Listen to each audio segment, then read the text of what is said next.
Hey, good morning. All right, so this Tuesday morning, God, I just feel like is burdening me and give me a specific verse. And, funnily enough, I had been writing thoughts about this verse, but then as I finished up all that and I went to like get ready, I was meditating and listening to some things, and God gave me such a greater illustration than I came up with, of course. So the verse is Proverbs 26:18.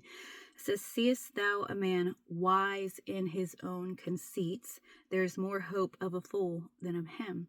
All right, seest thou a man wise in his own conceits? That means he's wise in his own eyes. Someone who's wise in their own eyes is excessive in self, right? Technically, they're prideful, and it says there's more hope of a fool than of him.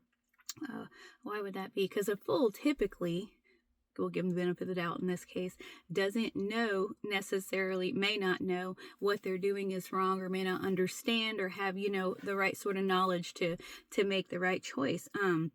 But there's more hope of a fool than of someone who's wise in their own eyes, wise in their own conceits.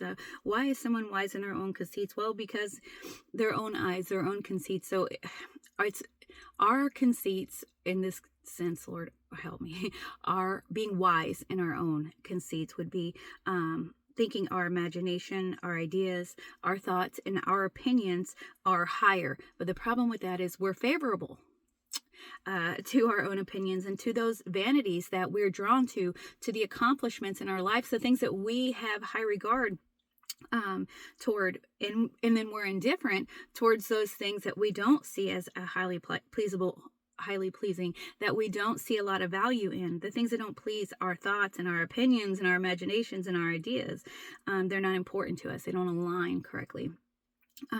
But okay, what does it mean, right, to be wise in our own eyes? So the illustration that God gave me was that of the prodigal son. Right. And remember, there's more hope of a fool than of him. So in the story of the prodigal son, I think we all definitely know it. So there's two sons and there's a father, and the one goes to his dad and he's like, "Hey, give me the portions which fall unto me." And the dad separated both and gave them to both.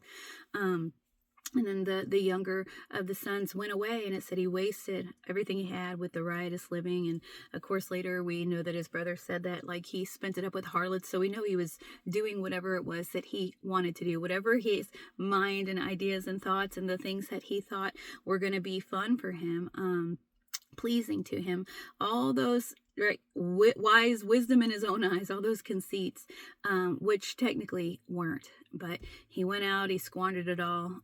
He ended up there being a famine. He had to go tie himself to someone of land and work in the pig farm, right? Just kind of, that was the situation he was in. But then I didn't mark any of these verses, but then, okay, here's the thing. So he went and did what he wanted to do because he was wise in his own conceits. But there was a moment when he came to himself. That's what the Bible said. He came to himself and he realized. So then he stopped being wise in his own conceits, but then he started being wise in what was true, what was light, what was truth. It says, "How many hired servants of my father's have bread enough to spare, and I perish with hunger? I'll arise and go to my father, and will say unto him, Father, I've sinned against heaven and before thee. I'm not worthy to be called thy son." We know that he goes back. He's rehearsed all these things that he's going to say, and he gets there, and he says these things to his father. So he finally has the right mindset. The fool has come home. The prodigal has come home. He finally has a right mindset in some things. But he was still even wrong because the father, he was saying like, "I'll work for you. I'll be as a hired servant." And the father was like, no. He was like, put the robe on him, put the ring on him, put the shoes on him, get the fatted calf. Like, we're going to celebrate. Like, you're not going to be as my hired servant. You're my son. You come home. You're lost and found. And so then he went from thinking what was wise in his own eyes to getting what was wise and right in God's eyes. But here's the thing, he had made some foolish decisions. He had went out and done some things the prodigal son had. But what about the son who was back home? Do you realize that technically he was also wise in his own conceits? He was the prideful one in this situation because he thought, just because I didn't leave, just because I stayed here, just because I've always served you, that like I'm worthy of something. He was the prideful one. The younger was the foolish one in this situation, and the older was the prideful one in this situation. And they're both dangerous. You can be in the pig pen out there in the world doing wrong. You can be in the pig pen right there in the place that you think is good. In this case, as Christians, maybe we think that we're not in the pig pen because we're sitting in church. That's not true. Think about this. The brother of the prodigal son, he was in the pig pen. He was wrong as well. You could be sitting in church and be in the pig pen. You could be serving in ministry and be in the pig pen. You could be, thinking if you're keeping up with your morals that you're doing good, but it's not true. The pig pen is the pig pen is the pig pen. And what I did read this morning was talking about the Pharisees, and Christ was telling the people, like, I have to go and die, accept a corn of wheat, fall to the ground and die. It's not going to bring forth. And he's telling them, I have to die. And they were questioning it. He was giving them the truth, and they were questioning him. Like, well, it says that, Messiah is not going to die. He's going to live, da, da, da. They didn't know what they were talking about. They were wise in their own conceits, and they were questioning him. But Christ told them, you need to walk in the light so you're not overtaken by the dark.